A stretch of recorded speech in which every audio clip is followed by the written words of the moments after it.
ان کا سٹیٹس یہ ہے کہ محدثین سنان بن ابی سنان کی توثیق کی ہے اور امام اکیلی نے سنان بن ابی سنان کو مجہول قرار دیا ہے۔ امام بخاری نے صحیح بخاری کے اندر اور امام مسلم نے صحیح مسلم کے اندر سنان بن ابی سنان کی روایت کو ذکر کیا، لیکن مقروناً اور متابعتاً۔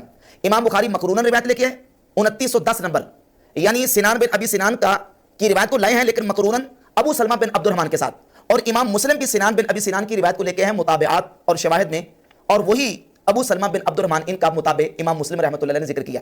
امام بخاری اور امام مسلم کے منہج سے یہ بات پتہ چلتی ہے کہ سنان بن ابی سنان کی روایت کو امام بخاری اور امام مسلم جو ہے وہ مطابق اور شاہد کے بغیر انہوں نے بخاری مسلم میں سنان بن ابی سنان کی روایت کو ذکر نہیں کیا۔ اور پھر امام بخاری رحمۃ اللہ علیہ نے اپنی کتاب التاریخ الکبیر کے اندر سنان بن ابی سنان کے حوالے سے ذکر کیا ہے کہ سنان بن ابی سنان کا حضرت سیدنا جابر سے، سیدنا ابو ہریرہ سے اور حضرت حسین بن علی رضی اللہ تعالی عنہم سے حدیث سننا ثابت ہے، لیکن سنان بن ابی سنان کا ابو واقد حارث بن عوف صحابی سے حدیث سننے کا یا حدیث تو سنا دور کی بات ہے ملاقات کرنے کا بھی ثبوت امام بخاری نے وہاں ذکر نہیں کیا۔ امام بخاری کا صرف 3 صحابہ سے سنان بن ابی سنان کا حدیث سننا بیان کرنا اور ابو واقد حارث بن عوف سے حدیث سننا یا ملاقات کرنا، اس کا ثبوت فراہم نہ کرنا، یہ اشارہ اس بات کا کہ سنان بن ابی سنان کا ابو واقد صحابی جن سے یہ حدیث جامع ترمذی کی 2180 نمبر ہے، یہ ابو واقد صحابی ان سے حدیث سننا اور ملاقات کرنا اس کا ثبوت کہیں موجود نہیں ہے، نہ حدیث سننے کا ثبوت ہے اور نہ ہی ان سے ملاقات کا ثبوت ہے، اور نہ ہی سنان بن ابی سنان نے ابو واقد رضی اللہ عنہ صحابی سے سماع کی تصدیق کی ہے کہ میں نے ان سے ڈائریکٹلی حدیث کو سنا، بلکہ آن کے ساتھ اس کو روایت کیا ہے۔ السلام علیکم۔ شرک کی دعوت دینے والے بے لگام ہو چکے ہیں۔ گزشتہ دنوں میرے سامنے سے مفتی راشد محمود رضوی صاحب کی ایک ویڈیو نظر آئی، میری نظروں سے گزری، جس میں وہ انجینئر محمد علی مرزا اور ارشاد بھٹی کے درمیان جو حالیہ پوڈ کاسٹ ہوئی اس کے اندر ایک کلپ کا جواب دیتے ہوئے جس میں انجینئر محمد علی مرزا صاحب جامعہ ترمذی کی وہ مشہور و معروف ذات انوات والی جو روایت ہے وہ بیان کر رہے تھے۔ اس کے ثبوت میں وہ جامعہ ترمذی میں حدیث ہے، نبی علیہ السلام غزوہ حنین کے موقع پر ایک جگہ سے گزرے جہاں پر ایک درخت تھا جس پہ مشرکین عرب اپنی تلواریں لٹکاتے تھے، اس کا نام تھا ذات انوات، اور ان کا یہ عقیدہ تھا کہ جب ہم اس پہ تلوار لٹکاتے ہیں تو برکت سے ہم جنگ جیتے ہیں۔ تو صحابہ کرام میں سے بعض لوگوں نے کہا کہ یا رسول اللہ آپ بھی ہمارے لیے ایک درخت مقرر کر دینا، اس سے برکت ہم حاصل کریں۔ تو نبی علیہ السلام کو غصہ آیا، آپ نے کہا سبحان اللہ، اللہ پاک ہے، تم نے تو وہی بات کر دی جو موسیٰ کے ماننے والوں نے کر دی تھی جب موسیٰ علیہ السلام اپنے ساتھیوں کے ساتھ جا رہے تھے، سورۃ الاعراف کی آیت نمبر 138 تلاوت کی۔ کچھ لوگوں کو بتوں پر اعتکاف کرتے ہوئے دیکھا، انہوں نے کہا اے موسیٰ اللہ کا کوئی بت بنا دیتے ہم اس کے سامنے بیٹھ جاتے، تم نے تو مجھ سے بت مانگ لیا، حالانکہ بت نہیں مانگا تھا، صرف برکت کی بات۔ نبی علیہ السلام کی امت آج درختوں کے اوپر ٹاکیاں باندھ رہی ہے، آپ دیکھیں ایک ڈکٹیٹر کی قبر ہے شاہ فیصل مسجد کے پاس، اس پہ بھی ٹاکیاں باندھی ہوئی ہیں۔ اب مفتی راشد محمود رضوی صاحب ایک تو انجینئر صاحب کے بغض کے اندر اور دوسرا توحید پرستوں کے بغض کے اندر وہ اس حد تک گر گئے ہیں کہ صحیح روایات کو بھی وہ من گھڑت اور ضعیف کہنے کے پر تلے ہوئے ہیں، منکرین حدیث بنے ہوئے ہیں۔ وہ صحیح اور سالم جو روایات ہیں محدثین جس کے اوپر اتفاق ہے سب کا، ان روایات کو بھی وہ ضعیف کہنے کے پر تلے ہوئے ہیں۔ اس حد تک وہ خائن ہو چکے ہیں، خائن تو وہ پہلے بھی تھے، ان کی خیانت اب بڑھتی جا رہی ہے، تو ان کی خیانتوں کو روکنے کے لیے میں نے یہ ویڈیو بنائی، اور مفتی صاحب نے اس ویڈیو کی شروعات میں وہ مشہور بخاری اور مسلم کی روایت بھی پیش کی جس میں نبی اکرم صلی اللہ علیہ وسلم نے صحابہ کے بارے میں فرمایا کہ مجھے تم سے شرک کا خوف نہیں، اللہ کی قسم مجھے تم سے شرک کا خوف نہیں، ہاں البتہ دنیا داری کا خوف ہے کہ دنیا کی مال کی رغبت کے اندر تم آپس میں ایک دوسرے سے لڑو گے اور ایک دوسرے کو قتل کرو گے۔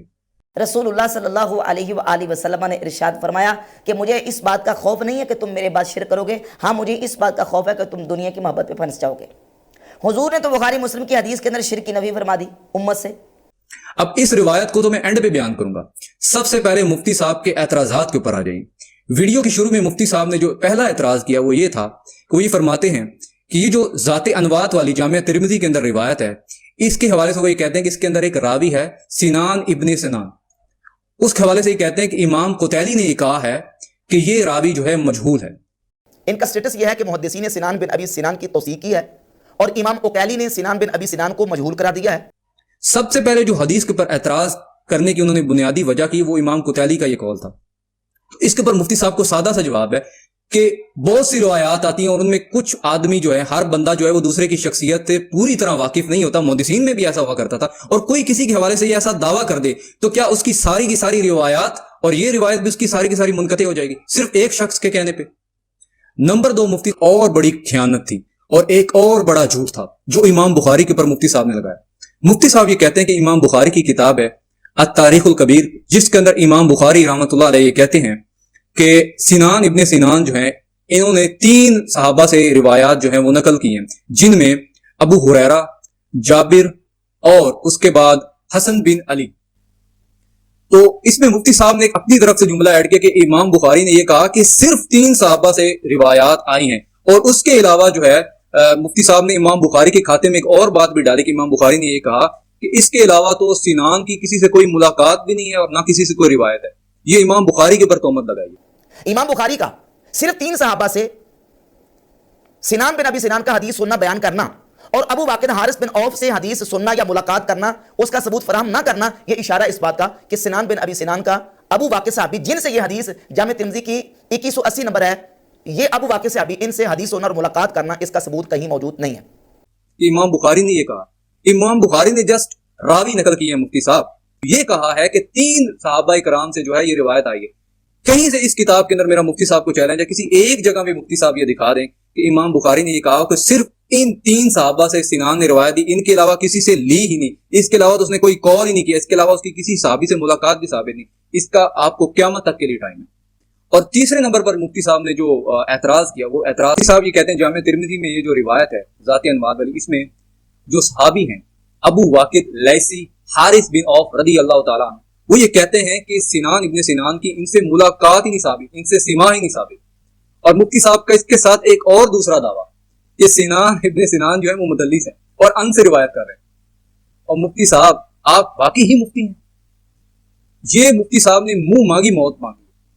میں مفتی صاحب کو یہ چیلنج کرتا ہوں کہ سنان ابن سنان کو وہ مدلس ثابت کریں، پھر ان والی بات کو بھی میں آگے لے جاتا ہوں کہ اس سما کی تصریح بھی میں آپ کو بیان کروں۔ سب سے پہلے مفتی صاحب جو ہے ان کو مدلس ثابت کریں، ایک ایک کر کے سما کی تصریح بیان کرنا چاہتا ہوں۔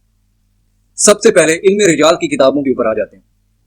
تو علم رجال کے حوالے سے ایک بڑی مشہور کتاب ہے الاکماء لابن مکودہ، ایک علم رجال کی مشہور کتاب ہے، اس میں سما کی تصریح موجود ہے۔ ابو واقد سے جابر بن عبداللہ سے یہ سما کی تصریح آئی ہے۔ ابن سنان جو ہے وہ سنان بن ابن سنان جو ہے وہ جابر بن عبداللہ سے روایت کرتے ہیں، اور اس طرح جو ہے ابو واقد صحابی تک یہ روایت چلتی ہے، اس میں سما کی تصریح موجود ہے۔ اس کے بعد ایک دوسرا حوالہ میں پیش کرنا چاہتا ہوں، الکمال فی الاسماء الرجال کی کتاب، اس کے اندر بھی سما کی تصریح موجود ہے۔ اس کے بعد موارد الزما لزوائد ابن حبان، امام حیثمی کی کتاب ہے، اس کے اندر بھی سما کی تصریح موجود ہے۔ ابو واقد سے سما کی تصریح جو ہے یعنی کہ جو سنان بن ابی سنان جو ہے ان کی سما کی تصریح موجود ہے۔ اس کے بعد خطیب البغدادی کی کتاب کے اندر بھی سما کی تصریح موجود ہے۔ یہ تو میں نے علم رجال کے حوالے سے یہ باتیں بیان کی۔ اس کے بعد جو محدثین کا موقف ہے سنان ابن سنان کے حوالے سے، وہ بھی میں بیان کرنا چاہتا ہوں۔ امام بخاری کی نظر میں یہ ثقہ ہیں، امام حجر اسقلانی کی نظر میں یہ ثقہ ہیں، امام احمد بن صالح الجیلی کی نظر میں بھی یہ ثقہ ہیں، حافظ زابی امام زابی کی نظر میں بھی یہ ثقہ ہے، اور بہت سے محدثین کے حوالے میں نقل کر سکتا ہوں۔ ابھی وقت کی قلت ہے کہ میں نقل کر کے ایک ایک چیز بیان کر سکتا ہوں کہ سنان ابن ابی سنان کے حوالے سے انہوں نے یہ کہا ہے کہ یہ ثقہ راوی ہے، اور مفتی صاحب نے اس کو مجہول اور اس کی روایت کو اس طرح حقارت کے ساتھ منقطع کیا، ایسے وہ بیان کر رہے تھے جیسے معاذ اللہ یہ من گھڑت روایت ہے۔ اور اس روایت کو جب امام ترمذی نے اس کو جب بیان کیا تو امام ترمذی نے نہ صرف اس کو صحیح بلکہ حسن صحیح کہا، اور دوسری طرف جس روایت کو 20 سے زیادہ محدثین نے ضعیف کہا ہے، ابن مسعود والی روایت، اس حوالے سے جسٹ اس کا امام ترمذی سے حسن ثابت ہوتا ہے کہ امام ترمذی کو حسن کہہ دیا، ڈوبتے کو تنکے کا سہارا، تو اس روایت سے جو ہے یہ اپنی نماز کا طریقہ ثابت کرتے ہیں۔ انا للہ و انا الیہ راجعون۔ اس خیانت سے ہٹ جائیے مفتی صاحب۔ اب مزید آگے بڑھتے ہوئے میں اس روایت کے حوالے سے جو مفتی صاحب نے ایک اور اعتراض کیا، مفتی صاحب نے یہ کہا کہ اس روایت کے اندر جو ہے جو راوی ہے زہری، ان کے حوالے سے انہوں نے کہا کہ اس کا تفرد پایا جاتا ہے۔ تو مفتی صاحب اس حوالے سے میں آپ کو ایک پھکی دینا چاہتا ہوں کہ امام ترمذی نے 6 روایات، امام مسلم نے 4 روایات، اور دیگر محدثین کی کتابوں میں صحیح بخاری، مسلم، ابو داؤد، اور میں کئی روایات آپ کو دکھا سکتا ہوں جس کے اندر زہری کا تفرد پایا جاتا ہے۔ تو اس حوالے سے مفتی صاحب وہ ساری کی ساری روایات کو آپ کو ضعیف کہنا پڑے گا، اور آپ کے اوپر منکرین بخاری اور منکرین مسلم جو ہونے کا، امام مسلم کی جو کتاب ہے، یعنی کہ آپ کے اوپر منکرین حدیث ہونے کا فتویٰ لگے گا۔ پھر ایک ایک روایت کو آپ نے ضعیف کہنا ہے، ایک ایک روایت کے حوالے سے۔ یہ میری طرف سے آپ کو پھکی ہے، ایک طالب علم کی پھکی ہے، ہوش کے ناخن لیں، ڈر جائیے۔ اس کے بعد مفتی صاحب کا ایک اور اعتراض کہ ابن شہاب زہری کے بارے سے انہوں نے کہا یہ مدلس ہے اور یہ ان سے روایت کر رہا ہے اور سما کی تصریح موجود نہیں ہے۔ واہ مفتی صاحب، اب میں مفتی صاحب کو سما کی تصریح بھی بیان کر کے دکھاؤں گا۔ صحیح ابن حبان کے اندر یہ روایت نقل ہوئی ہے اور اس کے اندر سما کی تصریح موجود ہے. یہ سارے کے سارے حوالے سکرین کے اوپر چل بھی جائیں گے. ابن شہاب زہری کی السنہ للمروزی میں بھی سما کی تصریح موجود ہے. اور صحیح ابن حبان میں سنان ابن سنان خود یہ نقل کر رہے ہیں کہ میں نے خود ابو واقد لیسی حارث بن عوف رضی اللہ تعالیٰ عنہ سے خود یہ حدیث سنی. مفتی صاحب آپ کی گیم تو ختم ہوگی, آپ کا پروگرام تو ختم ہو گیا. مفتی صاحب اب اس بات کا جواب دیں گے, یا مفتی صاحب کے شاگردان میں تو اتنی جرأت ہی نہیں نا, ان میں اتنا علم ہے کوئی ان باتوں کا جواب دیں جس طریقے سے میں نے ایک ایک چیز کا جواب دیا. میرے پاس کافی حوالے ہیں لیکن وقت کی قلت کے حوالے سے میں بیان کرنے سے قاصر ہوں. اب میں اس روایت کے اوپر آنا چاہتا ہوں جو یہ شرک پھیلانے کے حوالے سے بیان کرتے ہیں کہ رسول اللہ نے فرما دیا کہ مجھے شرک کا خوف نہیں, مجھے شرک کا خوف نہیں. اس میں ایک حوالہ تو جو ہے وہ میں حدیث سے دوں گا, دوسرا حوالہ جو ہے وہ میں یعنی کہ عقلی حوالہ دوں گا. اور مفتی صاحب کی ایک اس میں بھی خیانت ہے کہ مفتی صاحب نے یہ نبی اکرم صلی اللہ علیہ وسلم کی طرف یہ چیز منسوخ کی کہ رسول اللہ صلی اللہ علیہ وسلم نے فرمایا کہ میری امت شرک کرے گی نہیں, یعنی کہ شرک کا خوف نہیں, اس کو شرک کرے گی نہیں, اس میں انہوں نے فال کیا. یہ مفتی صاحب نے اسی ویڈیو میں بیان کیا. تو سب سے پہلے میں ایک حدیث بیان کرنا چاہتا ہوں کہ رسول اللہ صلی اللہ علیہ وسلم نے, صحیح بخاری کے اندر حدیث ہے کہ مجھے تم سے فقر کا خوف نہیں بلکہ اس چیز کا خوف ہے کہ مال کی رغبت اتنی زیادہ ہو جائے گی کہ تم مال کی ہرس اتنی زیادہ تمہارے اندر بڑھ جائے گی کہ تم اس کے پیچھے چلنے لگ پڑو گے. فقر کا خوف.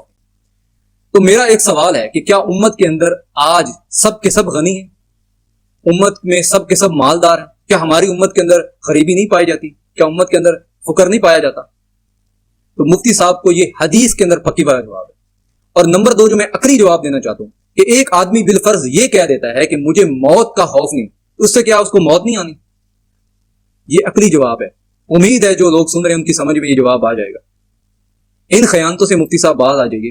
اور ایک اور حدیث میں بیان کرنا چاہتا ہوں جو صحیح بخاری میں بھی ہے, صحیح مسلم کے اندر بھی ہے, اور اس کے اندر صحابہ کرام میں سے خود انہوں نے لکھا کہ نبی اکرم صلی اللہ علیہ وسلم اس سے امت کو تنبیہ کر رہے تھے. بڑی مشہور روایت ہے کہ لعن اللہ یہود والنصارى اتخذوا قبور انبیاء مساجد, کہ لعنت ہو. رسول اللہ صلی اللہ علیہ وسلم جب اپنی آخری ایام میں تھے, بیماری کی حالت میں رسول اللہ صلی اللہ علیہ وسلم چادر اوپر لیتے تھے اور پھر اٹھتے تھے, اور رسول اللہ صلی اللہ علیہ وسلم فرماتے تھے کہ لعنت ہو یہود و نصارہ پر جنہوں نے اپنے انبیاء اور اولیاء کی قبروں کو مسجد بنا دیا.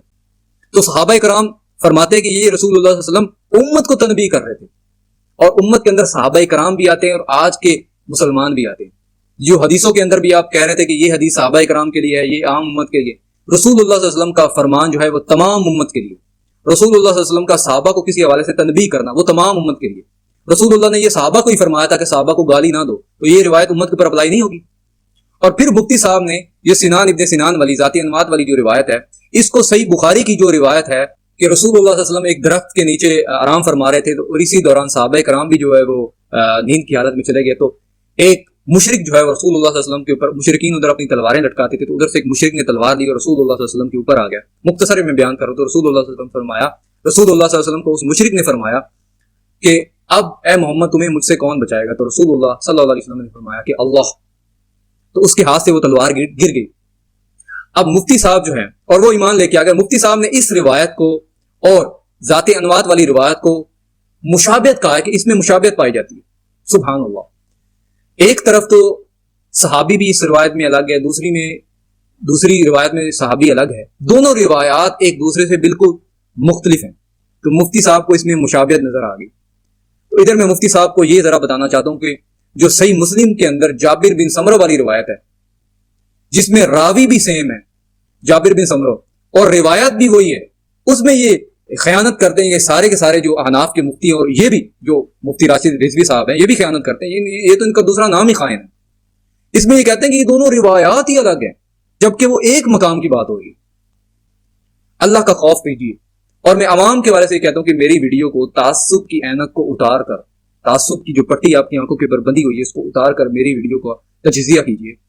اور میرے سے کوئی باتیں کرتے کرتے میرے منہ سے کوئی غلط بات نکل گئی ہو تو معافی چاہتا ہوں اس حوالے سے. میرا قطعاً یہ مقصد نہیں ہوتا کسی کی دل آزاری کرنا, اور میں انسان سبقت لسانی سے بھی منہ سے کوئی چیز نکل جاتی ہے. ہر انسان جو اپنی تحقیق کے حوالے سے بات کرتا ہے. اللہ تعالیٰ ہمارا جو یہ بولا ہے اور آپ کا جو سنا ہے یہ قبول فرمائے. وما علینا الا البلاغ المبین.